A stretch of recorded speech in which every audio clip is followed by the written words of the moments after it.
প্রথম পিতা আদম পয়গম্বর, প্রথম মাতা হাওয়া আলাইহিস সালাতু ওয়াস সালাম।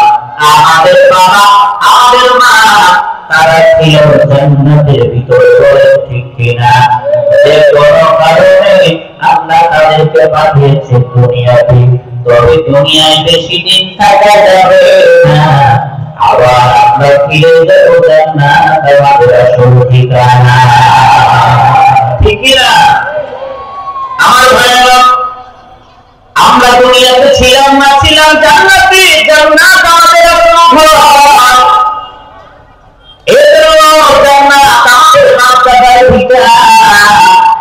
এই দুনিয়াতে সন্তান যত বড় ডাক্তার, মাস্টার, ইঞ্জিনিয়ার হোক না কেন, সন্তান যদি বাবার বাড়ির সম্পত্তি পায়, ওই সম্পদকে সন্তান কখনো ছেড়ে দেয় না, গ্রহণ করে। কেন? এটা আমার বাবার সম্পদ, এটা আমার দাদার সম্পদ। যত বড় টাকা বলেন হোক না কেন, বাবার সম্পদকে স্মৃতি হিসাবে রেখে দেয়। যদিও বাবার গ্রামের বাড়িতে বছরে একদিনও শহরের মানুষ নাকি যায়, তারপরেও রেখে দেয়। কারণ কি? কারণ এটা বাবার সম্পদ, এটা দাদার সম্পদ, ছেড়ে দেওয়া যাবে না। ছেড়ে দিলে মানুষ তাকে ভালো করে রাখে, বলে না। ও পৃথিবীর মানুষ, আমরা মুসলমান, জান্নাত আমাদের আসল ঠিকানা, এই দুনিয়া আসল ঠিকানা, এই দুনিয়াতে আমাদের অবস্থা ঠিকানা। তাই তো নবীজি সাল্লাল্লাহু আলাইহি ওয়াসাল্লাম হাদিসের ভিতরে জানায়, قال النبي صلى الله عليه وسلم الدنيا سجن المؤمن وجنة الكافر। নবীজি বলে, দুনিয়া মুমিনের জন্য, এই দুনিয়া তোমাদের জন্য জেলখানা, এই জন্য তোমাদের দুনিয়াটা জেলখানা। আর যারা বেঈমান তাদের জন্য দুনিয়াটা হলো জান্নাত। দুনিয়ার জেলখানার ভিতরে মন চাইলে ঘুমানো যায় না, মন চাইলে দুনিয়াতে খাবার খাওয়া যায় না, মন চাইলে হারাম বিবির কাছে যাওয়া যায় না। কারণ জেলখানার রুটিন মেনে চলতে হয়, হয়তো জেলখানাতেও থাকা যায় না। তাই তো যারা মুমিন, এই দুনিয়া চাইলে ফজরের আযান হয় আর ঘুমিয়ে বিছানায় থাকতে পারে না। যারা মুমিন, জোহরের নামাজে আযান হয় আর থাকতে পারে না। যারা মুমিন, আসরের নামাজে আযান হয় আর থাকতে পারে না, মাগরিবের নামাজ দিতে পারে না, ইশার নামাজে আযান হয়ে যায়, নামাজ না পড়ে মুমিন কখনো ঘুমাইতে পারে না। যারা মুমিন রমজান মাসে পৌঁছাইয়া পরে থেকে মাগরিব পর্যন্ত নামাজ পড়তে পারে না। ওদের ব্যবসায়ী যদিও খাবার অভাব সামনে নেই, তারপরও খাইতে পারে না, কারণ আল্লাহর বিধান নাই, রুটিনের ভিতরে নাই। আবার দিয়া বলেন, ঠিক কিনা? এবং দুনিয়ার যে তার ভিতরে রুটিন যেমন মেনে চলতে হয়, আমরা যারা মুমিন, দুনিয়াটা আমাদের জন্য দেওয়া, এই দুনিয়ায় আমাদেরকে রুটিন মেনে চলতে হবে, আল্লাহর বিধান অনুযায়ী চলতে হবে। যদি আমরা চলতে পারি, আমরা আবার যাবো আমাদের মা বাবার আসল বাড়ি জান্নাতের ভিতরে। আর যদি চলতে না পারি, জান্নাত আমাদের ঠিকানা হবে না। দুনিয়ার মানুষ সম্পর্কে বুঝে না নিলে তারে যেমন মূর্খ, তারে ভালো ছেলে বলে না। তাই দুনিয়াতে কোন মুমিন যদি দেখায় শয়তানের বরকতে হয়ে জান্নাত নামক বাগানটা পিতা ভুলে যায়, তাই আল্লাহ তাআলা ভালো মানুষ বলে না, সেও ভালো মানুষ বলে না, যার নাম হয়ে যায় তার ঠিকানা, ঠিক কিনা? আমার ভাইয়েরা, এজন্য আমরা চলে যাবো আমাদের আসল ঠিকানায়। এবং যদি আসল ঠিকানায় যেতে চাই, জান্নাত যদি পেতে চাই, বাচ্চারা ঠিকায় যদি ফিরে পেতে চাই, বলেন তো নামাজ পড়ার দরকার আছে না? আরো আসতে বলেন, আরো রোজার দরকার আছে না? টাকা থাকলে হক করার দরকার বলেন আছে না? মা বোনদের পর্দা করার দরকার আছে না? আমার ভাইয়েরা, মনে করতে বড় সময় আছে এই কিসের না না এই রকম শহরে প্রতিদিন প্রায় 15 মসজিদের ফলে রাতের সময় অমুক নাই অমুকের মা অমুকের বাবা নাই ইন্তেকাল করেছে আমরা ইন্তেকাল মানে তৎক্ষণাৎ চিন্তা করি একটা মানুষের নিঃশ্বাস বন্ধ হয়ে গেছে মারা গেছে কিন্তু এটা চিন্তা করি না বলে পাগল না ইন্তেকাল মানে কি ইন্তেকাল মানে হলো স্থানান্তরিত হওয়া মনে করেন এই যে আমার পূর্বের এখানে আরেকজন আমাদের সুন্দর বয়ান করতে ছিলেন বন্ধুগণ শরীফুল ইসলাম ভাই এখন তিনি এখন আমি আছি করা আসবেন বাংলা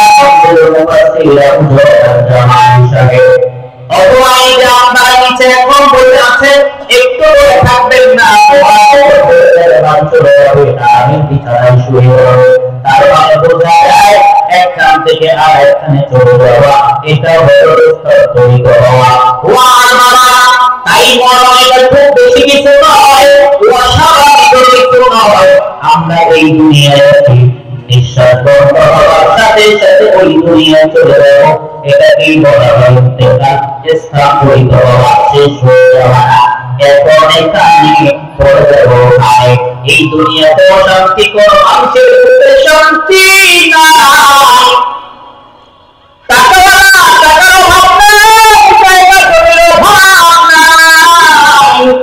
দেখতে মনে হয় বড় সুখী মানুষ বড় সুখী আর কেউ নাই কিন্তু আপনি যদি তাদের জীবনে জিজ্ঞাসা করেন আপনি কেমন আছেন আপনি যদি তার প্রিয় ব্যক্তি হওয়া আপনার উপরে বলবেন আমাকে অশান্তিতে পৃথিবীতে মনে হয় কেউ না এই দুনিয়াতেও চিরশান্তি নাই আমার মরার পরে যদি শান্তি না পাই আমার আমাকে দুনিয়ার ভিতরে আমার ভাইরা এজন্য মরণ এই মরণের কথা বলো আমার আপনার পয়গম্বর দুজাহানের সরকার প্রতিদিন মরণের কথা স্মরণ করেছে তাই তো নবীজি উম্মতকে বলে উম্মতের আগে প্রতিদিন বেশি বেশি মরণের কথা স্মরণ করো কারণ যেই মানুষটা চিন্তা করবে আমার বয়স এত একটু পরে আমার মরণ হবে আমি আজকে আছি আগামীকাল নাও থাকতে পারি ওই মানুষটার সামনে ঘুষের টাকা আসলেও হাত দিয়ে করতে পারবে না সুদের টাকা আসলে গ্রহণ করবে না জিনিস তার সামনে আসলে ভোগ করবে না কারণ তার কাছে মরণ চিন্তা আর এই মানুষের কাছে মরণের চিন্তা না ও হারাম বুঝবে না হারাম বুঝবে না হারাম বুঝবে না জায়েজ বুঝবে না না জায়েজ বুঝবে না আমরা বুঝবে না শয়তানের রাস্তা বুঝবে না এজন্য মরণ তো মরণের কথা স্মরণ করার দরকার আছে না এজন্য রব্বুল আলামিন বলেন ও পৃথিবীর মানুষ শোনো আল্লাযী খলাকাল মাউতা ওয়াল হায়াত মরণ আপনি সৃষ্টি করেছেন এরপর আয়াত গান করেছেন এরপর না বুঝেন বুঝার জন্য আমরা বাংলাদেশের মানুষ আমরা যখন ভিন্ন দেশের ভিতরে যাই ভিন্ন দেশে যাওয়ার সময় রিটার্ন টিকিটটা পাসপোর্টের সাথে নিয়ে যেতে হয় ভিসার সাথে টাকা দিতে হয় কেন কেন সেটা ওই দেশের প্রশাসন ধরে আপনার আপনি বাংলাদেশের মানুষ আমার পরিচিতি কেমন আছে আপনি তখন রিটার্ন টিকিটটা বলবেন আমি বাংলাদেশের নাগরিক বাংলাদেশে আমার ফিরে যাব সৌদি আরবে আসলাম তুলনা করার জন্য আমি চিরদিন থাকবো না ফিরে যাবো বাংলা আমার ঠিকানা ঠিক কিনা অথবা বিভিন্ন দেশের কোনো ব্যবসার কাছে যাওয়ার সময় রিটার্ন টিকিট নিয়ে যেতে হয় কারণ ওই দেশের ভিতরে রিটার্ন টিকিট প্রমাণ করে আপনি ওই দেশে থাকবেন না আবার বাংলাদেশের ভিতরে রব্বুল আলামিন তাই বলেন তোমরাও দুনিয়াতে বেশি দিন থাকতে পারবে না, কারণ জান্নাত তোমাদের আসল ঠিকানা। এই যে রিটার্ন টিকিট দিয়ে দিলাম দুনিয়াতে যাওয়া আরোই করবে না, আমার আল্লাহর কাছে ফিরে যাইতে হবে, ঠিক কিনা? আমার ভাইরা, এজন্য আমার অনেকেই বলে যাইতে হবে জানি, কিন্তু এখনই কেন, অনেক সময় আছে, কেবল বলে 25 আরো কয়েকদিন বাঁচবো, কেউ বলে 100 বছর বাঁচবো, অথচ 99 বছর বয়সে যদি জিজ্ঞাসা করে আপনার আয়াতে 1 বছর আপনার বাঁচতে হবে, বলে কি আমি 1 বছর বাঁচবো, ও মানতেই চায় না, অথচ বয়স 90 বছর হয়েছে। আমার ভাইরা মানতে চায় না। ছোট্ট ছোট্ট সন্তানদেরকে বলতে ঘুরাবে দাও, তুমি চিন্তা করো এখনই আমার মরণ নয়, অথচ আমি বলি না, আল্লাহ অনেক বাবা আছে সন্তানের লাশ নিয়ে করবে, আমার অনেক সন্তান মা বাবার লাশ নিয়ে করবে।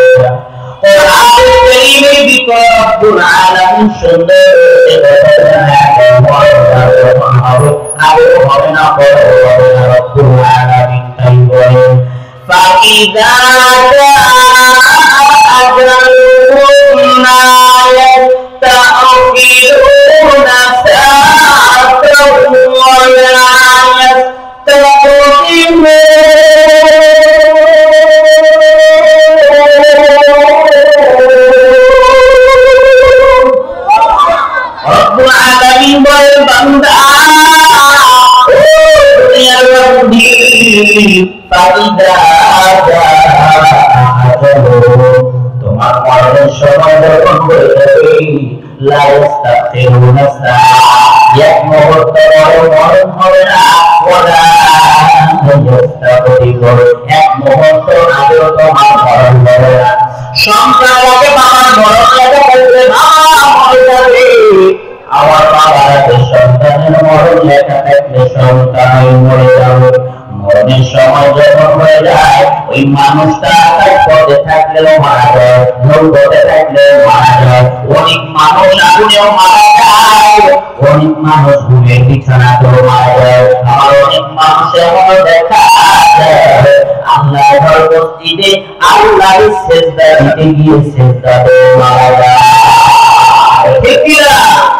অবকাশ যদি দেওয়া হতো, যেই মানুষটা নামাজের ভিতরে গিয়েছে, রব্বুল আলামিন আপনাকে উত্তর দেয়,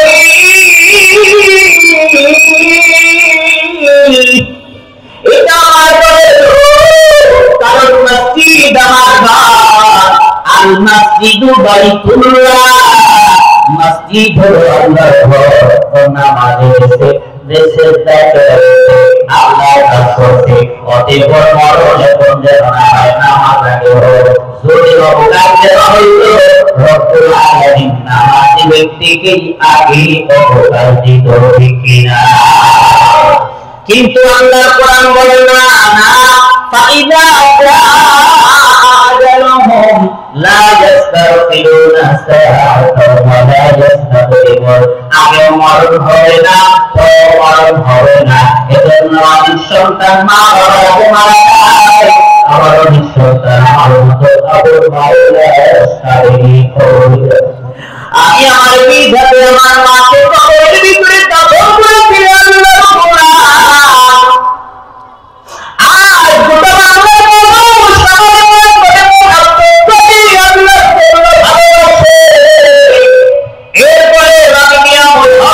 এরপরে মনে হয় গোটা বাংলার মায়ের পাল্লা আর মার সন্তান আমার মায়ের দিনের মা যদি এক পাল্লা আমার কাছে আমার মায়ের দিনের মা পাল্লা মায়ের মনে করতে দিবি না যুব, আমার মনে করতে দিবি না,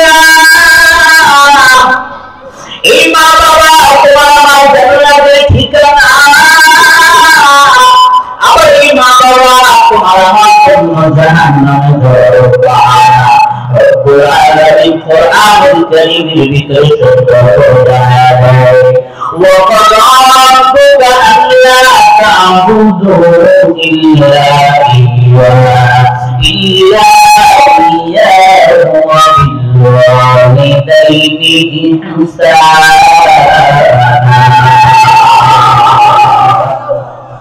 রব্বুল বলেন আল্লাহ ছাড়া আর ইবাদত করবা না, বন্দেগী করবা না।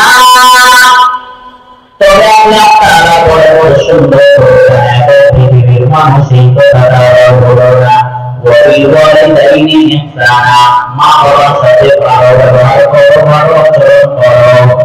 নবীজি হাদিসের ভিতরে জানা দেয় নবী সাল্লাল্লাহু আলাইহি ওয়াসাল্লাম হুমা জান্নাতুকা ওয়া নার। নবী আমার বলে তোমার মা বাবা তোমার জন্য জান্নাতে যাবার কারণ, আবার মা বাবা তোমার জন্য জান্নাতে যাবার কারণ। মায়ের মনে কষ্ট দিবা না রে যুবক, বাবার মনে কষ্ট দিবা না। এই যুবক বাবা কত কষ্ট করেছে, তুমি বাবা না হইলে বুঝবা না। ও যুবক মা তোমার জন্য কত কষ্ট করে, আগে মা হোক তারপর মায়ের কষ্ট বুঝবা মা। মা না হইলে মায়ের কষ্ট বুঝা যায় না, বাবা না হইলে সবার কষ্ট বোঝা যায় না। এই জন্য বলে তো মা বাবার কষ্ট দেওয়া যায়। ও আমার প্রাণের মা গো মা, কোথায় গেলে মোরে ছাড়িয়া, জনমী একই মাই চায় না কেউ ফিরিয়া, জীবনের কষ্ট মায়ের প্রসব বেদনা,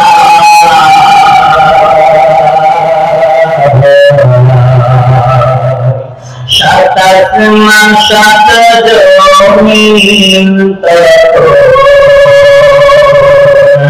মায়ের মাথা, এমন মাকে মনে রাখি, এমন মাকে মনে রাখি, যাব আমি ভুলিয়া। ও আমার প্রাণের মা, মা গো মা, কোথায় গেলে মোরে ছাড়িয়া, জনম দুঃখী একই মাই চায় না কেউ ফিরিয়া। জামাই সে জামাই বিজন্দ্রা, জামাই সে জামাই পিতা, এ বন্ধুদের কথা বলতেছিলাম আমার মাতৃ ভাবে আমার অনেক বাবা আপন সন্তানেরা সাথে বাবা। এই যে আমার এক মহাব্বতের মুসলিম ভাই কিছুদিন আগে তার কন্যা জানা দিল, তার কন্যাকে বাবার কাছে নিয়ে দিতে যায়, এখন পর্যন্ত সন্তানরা বিবাহ হয়নি, মেয়ে সন্তান। বাবা বলে আমি তার কবরের ভিতরে থাকবো, আমার মেয়েকে অন্য কাউকে স্পর্শ করতে দিব না। সবাই বলে আপনি বাবা আপনি পারবেন না। এরপরে বাবা নিজে ধৈর্য করে কবরের ভিতরে নেমে গেল।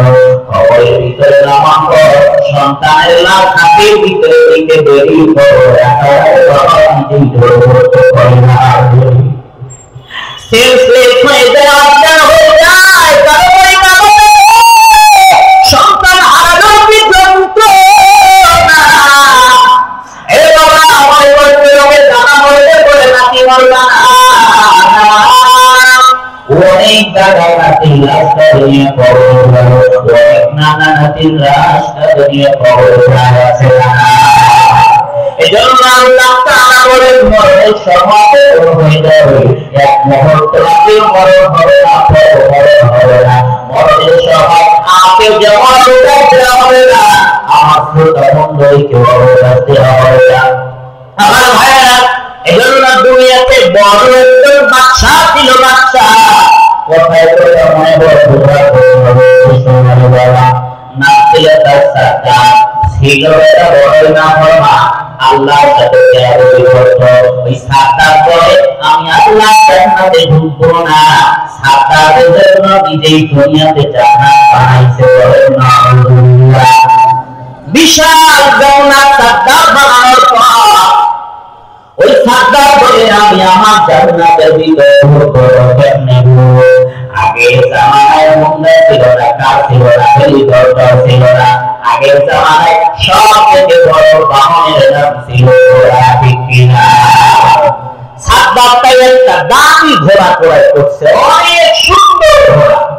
সুন্দর ঘোড়া নিবার পর সুন্দর করে ঘোড়াটা সাদদার তার বানানো জান্নাতের গেটের কাছে নিয়ে গেছে।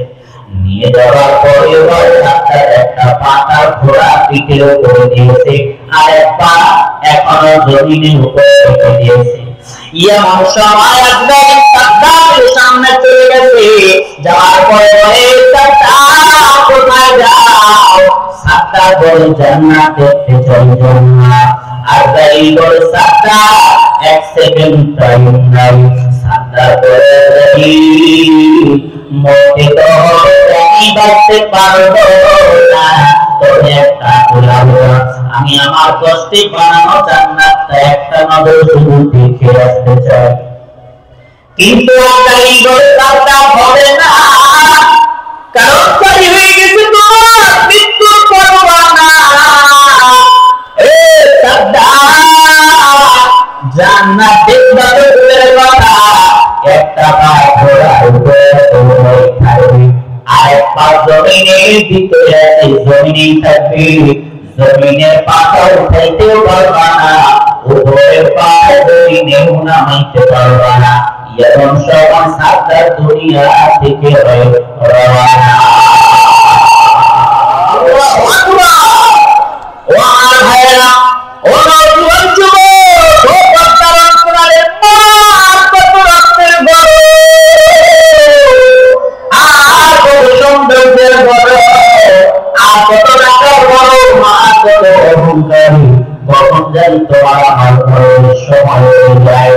এক মুহূর্ত আগেও মরণ হবে না, এক মুহূর্ত পরে মরণ হবে না। যার যখন যেমনে মরণ লেখা আছে তেমনি হবে, ঠিক কিনা? আমার ভাইয়েরা, আমরা তো অনেক সময় আস্তে আস্তে মনে করি কি মামাই আছে, ছেলেটা মারা গেল। আবার অনেক সময় অ্যাক্সিডেন্টে মারা গেল। এই যে গত কয়েকদিন আগে রংপুর শহরের এক মাদ্রাসায় ছোট্ট এক সন্তান বিদ্যুতের শর্টে দুনিয়া ছেড়ে চলে গেল। সবাই বলে ওস্তাদের দোষ, কেউ বলে অমুকের দোষ, কেউ বলে তমুকের দোষ, কিন্তু মানতে চায় না এটা ওর কপালে লেখা, ঠিক কিনা? বরাবর এজন্য প্রায় বলি, আজও বলছি, দুনিয়াতে বড় বড় শিক্ষিত ব্যক্তি যারা আছে তারাও অনেক সময় কোরআন হাদিস গবেষণা করে কিছু ট্রেনিং দেয়। যেমন একজন ছিল ডক্টর আলমাসুর রহমান স্যার, আমি একদিন তার একটা ট্রেনিং এর ভিতরে অংশগ্রহণ করেছি। উনি সুন্দর লেকচার দিচ্ছিলেন, বিষয় ছিল থিঙ্ক পজিটিভ, মানুষ ভালো চিন্তা করে, অযথা চিন্তা করে না। উদাহরণ দিতে গিয়ে উনি বললেন যে দেখেন, একটা মানুষ অটোতে উঠলো, কিছু দূর যাওয়ার পরে ট্রাকের সাথে মুখোমুখি সংঘর্ষ হয়ে লোকটা মারা গেল। এখন স্ট্যান্ডের বাকি লোকগুলো বলতেছে তুমি অটোতে উঠলা ঠিক আছে, তো সামনে অটোটাকে কেন গেলা? পরে যেতে পারবে না, গেলে তোমার বড় হতো। আর আরেকজন এসে বলে আচ্ছা অটোতে উঠছে উঠু, তো ডান পাশে বসলো কেন? ও কি বামে বসতে পারলো না? মুখোমুখি সংঘর্ষ হলে তো তাদের মানুষটা আগে মারা যায়, মানুষটা মরে না, বামের মানুষটা তো বেঁচে আছে, তো ওর বামে বসলেই মরতো না। এই ধরনের কথা বলে। তো এই যে কেন কেন কেন কেন পর্যন্ত যদি এই কেন কেন বলেন, বলেন তো কেন কোনো উত্তর পাওয়া যাবে বাবা? হয় নাই। আরো জোরে বলেন, আরো জোরে বলেন, পাওয়া যাবে? আর যদি বলতো চিন্তা দিবি চিন্তা আসলে আরো চিন্তা করতো যেটা এটা ওর নসিবেই ছিল, মরণ এই সময়ই লেখা ছিল, অবকে উঠলেও করবে, নিচে থাকলেও করবে, আকাশ করে থাকলেও করবে, রোগে থাকলেও করবে, এটা একটা দিয়ে লেখা। ঠিক আমার ভাইরা, এজন্যই তো নবীজি হাদিসের ভিতরে জানা যায় আমরাও কবে অনেক সময় চিন্তা করি, কিন্তু ইমানের চিন্তা আমরা করি না। ইমানদারের কম, তাদের চিন্তা করতে বেশি বেশি আছে।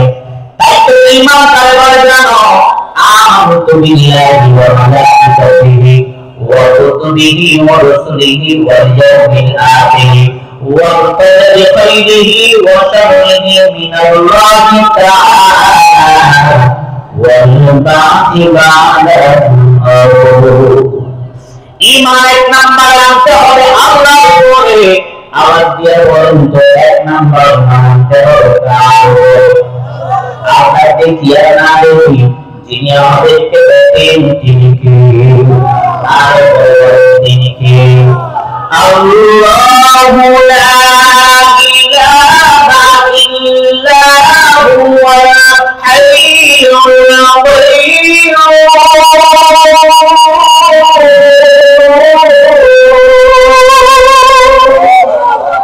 কালামে জিন্দা কুরআনে হাকিম হিকমতে উলা ইয়াজাদতু কাদিম জামিউল ইলমি ফিল কুরআনে হাকিম তাসরতান হুরাকামুর রিজালি qalilul rinafida dunya wa marji'na ila baiti turawi wal ma'wa iman to Allah ko jalla la Allah পঞ্চাত্তর নাই, উনত্তর নাই, মহারণ নাই, কিছুই নাই। আল্লাহ একাই এক, ঠিক কিনা বলুন? সে আল্লাহ কেমন আল্লাহ? দুনিয়ায় বেতা যত বড় ঘুমাসে না আসে, আল্লাহ আল্লাহ কেমন আল্লাহ? আল্লাহর কোন ঘুম নাই, সে আল্লাহর কোন তন্দ্রাও নাই, ঠিক কিনা? লম্বা কথা নয়, এক নাম্বার নবীর উপরে ঈমান। আমানতু বিল্লাহ ওয়া মালাইকাতিহি, আল্লাহ তাআলার ফেরেশতাদের উপরে ঈমান। ওয়া কুতুবিহি, আল্লাহ তাআলার কিতাবের উপরে ঈমান।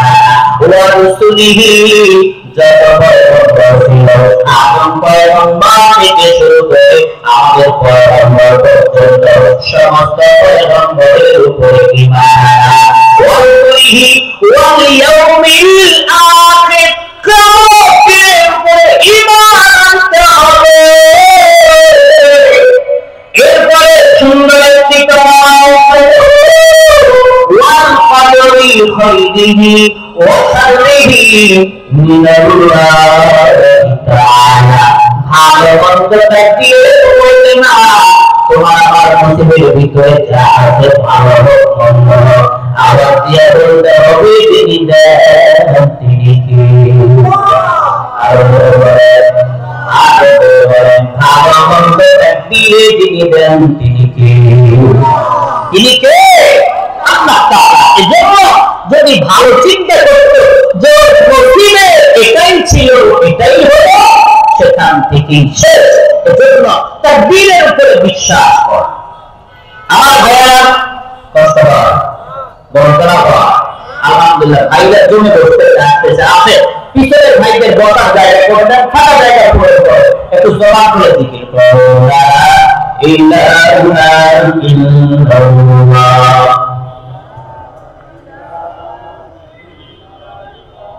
ফ্যানটা দেন তো দেওয়া যায় কিনা?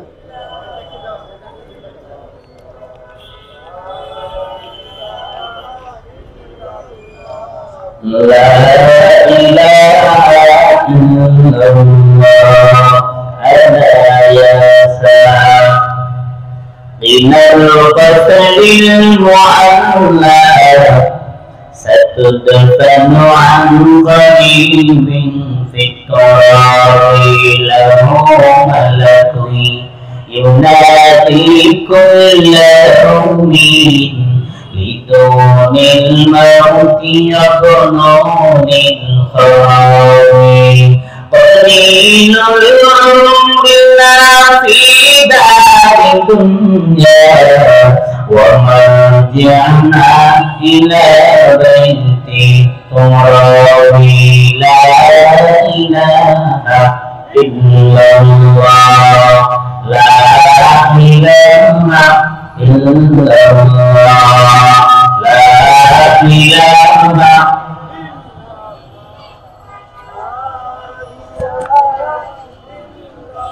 la ilaha illallah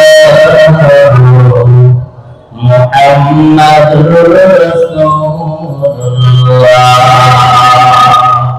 sallallahu alaihi wasallam sallallahu আমার ভাই এই যে বলতেছিলাম যখন যেভাবে মরণ লেখা আছে তখন সেখানে মরণ হবে কিন্তু মরণ থেকে পায়ে কেউ বাঁচতে পারবো আর এজন্যই তো তোমার ভিতরে যে আয়াত তিলাওয়াত করোনা আল্লাহ আলামিন সুন্দর জানা দেয় আইনামা তাকুনু ইউদরিকুল মাউত আল্লাহ তাআলা মাউত কাছে যাও যেখানে হও ইউদরিকুল মাউত আমার মরণ তোমার কাছে যাবে না ওয়ালাউ কুনতুম ফি বুরুজিন মুশাইয়ারা বাংলা যদি তুমি দামি একটা ঘর বানাও মজবুত করে যদি ঘর বানাও এই মজবুত ঘরের ভিতরে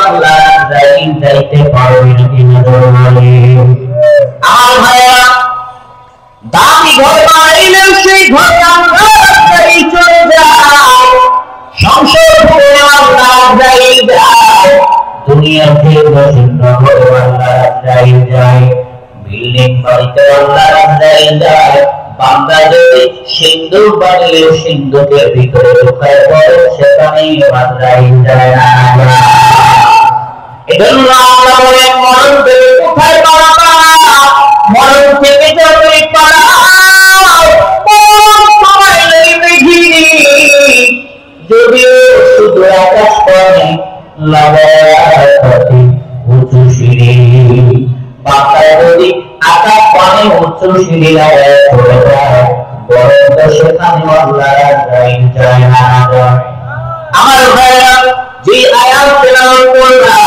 এই আয়াতের সাথে কোরআন কারীমের একটি তাফসীরের কিতাব আছে যার নাম তাফসীরে জালালাইন ওই তাফসীরে জালালাইন শরীফের ভিতরে আল্লামা জালালউদ্দিন সৈয়দী রাহমাতুল্লাহ আলাইহি সুন্দর করে একটি ওয়াকিয়া উল্লেখ করেছে আগের জামানায় গোলাম বান্দির প্রচলন ছিল এই জামানাতে গোলাম বান্দি আছে কিন্তু বলা হয় না তবে ওই জামানায় গোলাম বান্দিদের ব্যবহার এই জামানায় একটু আলাদা ছিল বর্তমান জামানায় যদি বুঝতে না হয় বোঝার জন্য রয়েছে এই জামানায় কাদের হওয়া কাদের বেটি যাকে বলা হয় ঠিক কিনা বলে ওই জামানায় বলা হয়তো খাদেম এক আল্লাহর বান্দা ছিল তার একজন ছিল খাদেম ওই আল্লাহর বান্দার পেটের ভিতরে সন্তান প্রসব বেদনা উঠেছে সন্তান জন্মগ্রহণ করার সময় হয়েছে প্রসব বেদনা যখন উঠে যায়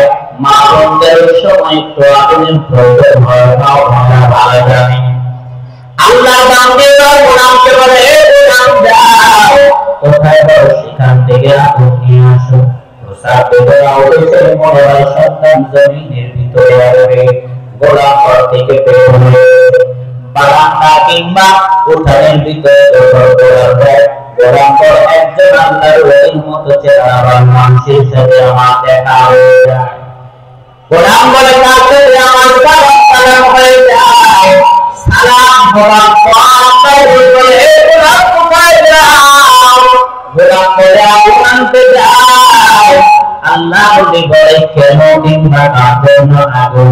যাও। গোলাম বলে আমার গরিবের সন্তান জমিনে আসবে, এই জন্য আমি আগুন আনতে যাই। আল্লাহ বলি বলে গোলাম তুমি যার জন্য আগুন আনতে যাও বলো তিনটা কথা। এক নাম্বার ওই সন্তান যেটা জমিনে আসবে তোমার গরিবের পেট থেকে ওইটা হবে কন্যা সন্তান হবে। একটু বলেন তো কি সন্তান হবে? দুই নাম্বার বলো ওই সন্তানটা আবার যখন বড় হবে, বড় হওয়ার পর ওই সন্তানটা শত পুরুষের চরিত্র জেনা কইল নষ্ট করে দিবে।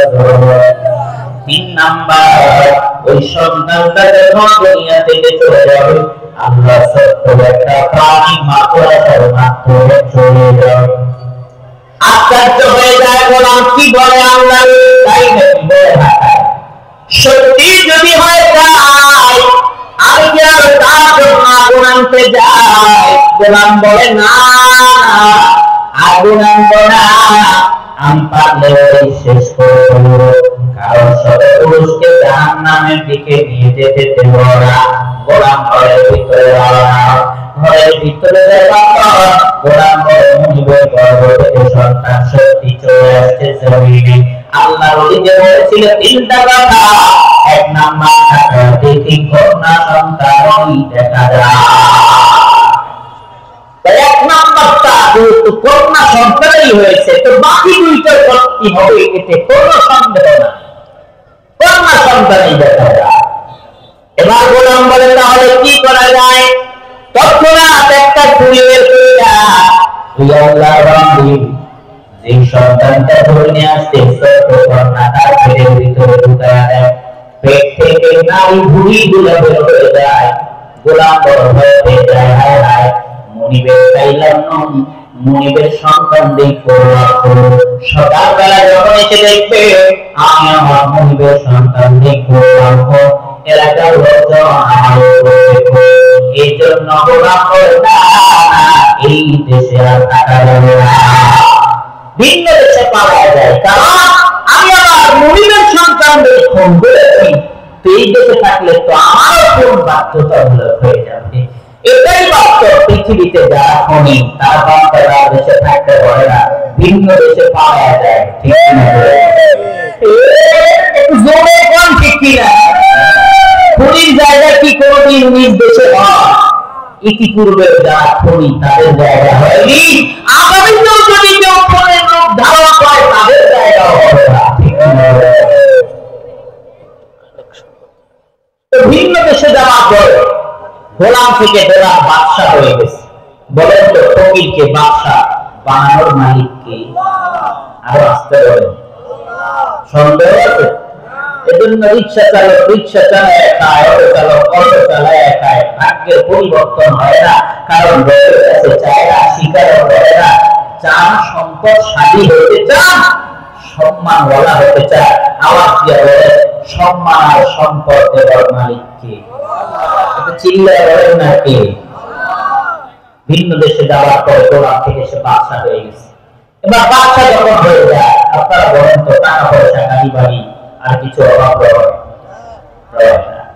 ফকিরের পুত্র যদি নেতা হয়, রাতারাতি আঙুল দুইটা পড়া কাজ হয়। ঠিক আছে? ভিন্ন দেশে যাওয়ার পর যখন বাদশা হয়ে গেছে, টাকা পয়সা অভাব নাই, বলে এবার একটা নারী দরকার। কোন নারী? হালাল নারী, হারাম নারী নয়। বর্তমান সমাজের যুবকেরা নারী চায়, তবে বিয়ে করতে চায় না, পরকিয়া করতে চায়। ঠিক কিনা? এরাও নারী চায়, তবে এরা বিয়ে করতে চায় না। আর ওই গোলাম ছেলে ইমানদার বলে হালাল নারী চায়। তো কোথায় পাবো? তার একজন খাদেমা ছিল, খাদেমাকে বলতেছে খাদেমা বিবাহের ব্যবস্থা করো। বিবাহের ব্যবস্থা করা হলো, সবচেয়ে বড় সুন্দরী লাগবে। বলে আমার দেশে একজন আছে, তার সাথে বিবাহের ব্যবস্থা করো। করা হলো। স্বামী স্ত্রী বিবাহের পর বাসর ঘরে ঢুকে গেল। বাসর ঘরে যাওয়ার পরে স্বামী স্ত্রী একে অপরের পরিচয় যাচ্ছে। স্ত্রী স্বামীর পরিচয়, স্বামী স্ত্রীর পরিচয়। তো স্বামী বলছে বিবি আমার তোমার জীবনের কিছু কাহিনীর কথা বলো। বিবি বলে স্বামী কি বলবো দুঃখের কথা, আমার জীবনের সবচেয়ে বড় কাহিনী ছিল আমার মায়ের একজন গোলাম। এটা ছিল বড়ই খারাপ। আমি নাকি যেদিন দুনিয়াতে আসলাম আমার পেটের ভিতরে খুঁড়ে চালাইছে ওই গোলামের কথা।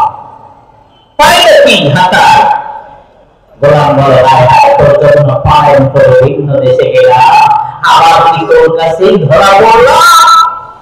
যেখানে বাঘের ভয় সেখানে নাকি কি হয়, একটু জোরে বলেন, সেখানে কি হয়? তো বলতেছে তাই বড় হাতা। এবার আমি বলতেছে সত্যি যদি হয় তাই তো আমিও একটি কথা বলতে চাই, আমিও তাহলে সেই গোলাম যে তোর পেটের ভিতরে ছুরি চালাইছিলাম।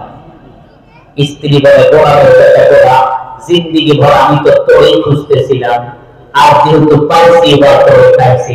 স্বামী বলে পরে খাও, তুমি অপরাধী আমি অপরাধী, অপরাধের দিকে তাকানোর দরকার নাই, আসো নতুন করে সংসার করে খাই। আমাদের এলাকায় আরো একটা কথা হয়, চোরে চোরে নাকি কি ভাই হয় করে না, একটু জোরে কর, চোরে চোরে বলে আসো তুমিও করে খাও আমিও করে খাই। এবার স্বামী বলে স্ত্রী আমার আল্লাহ বলে ৩ নম্বরে আরেকটা কথা বলেছে, তোমার নাকি মাদ্রাসা না ধরে বড় হয়। স্ত্রী বলে স্বামী আমার কিসের মাদ্রাসা, আমি ঘটাইতে চাই দুটার দুর্দশা। স্বামী বলে সম্ভব না, এটাই সত্যি হবে। এবার স্বামী বলতেছে তাহলে কি করবো, টাকার তো অভাব নাই, এত সুন্দর করে একটা ঘর বানাবো, মাদ্রাসা তো দূরের কথা পিপিলিকাও করতে দেব না।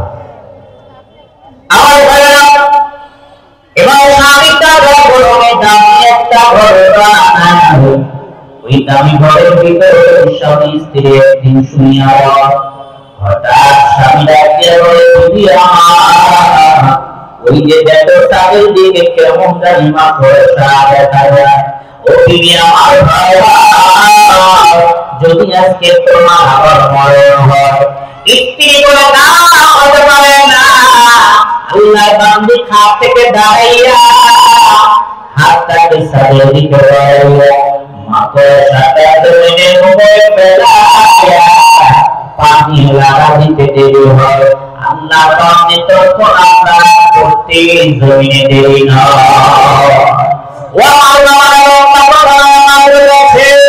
ওই যে বলতেছিলাম রব্বুল আলামিন তাই করেন, আইনা তাকুনু ইউদরিকুমুল মাউত, বান্দা তুমি যেখানে যাও, বান্দা তুমি যেখানে হও, আল্লাহর মরণ সেখানেই চলে যাবে, আজরাইল সেখানেই চলে যাবে। ওয়া কুনতুম ফি বুরুজিন মুশাইয়াদা, তুমি যদি দামি একটা ঘর বানাও, ওই মধ্যদামি ঘরের ভিতরে আজরাইল যায় কিনা বলে পৃথিবীর মানুষ মরণ থেকে যেহেতু পায়া বাঁচতে পারবই না, বরং তো তাহলে মরণের চিন্তা করার দরকার আছে না। তাই বেশি বেশি মরণের চিন্তা করে নেক আমল যে যত বেশি করব, কবরের জগৎ তত সুন্দর করে করব। আল্লাহ আমাদের বেশি বেশি মরণের চিন্তা করা তৌফিক দান করুন বলে আমি। আমার ভাইরা এই যে মাহফিল হয়েছে, আপনারা খুশি না বেজার, কম না বেশি? এই মাহফিল আগামীতেও হবে, আপনারা চান? কারা কারা চান একটু আল্লাহ তাআলাকে দেখাতে চাই, লিল্লাহি তাকবীর, সত্যি চাই তো ইনশাআল্লাহ। হাত নামান।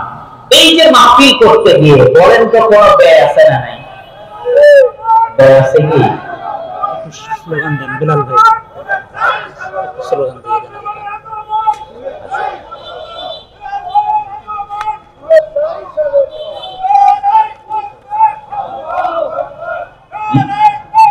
লিল্লাহি তাকবীর।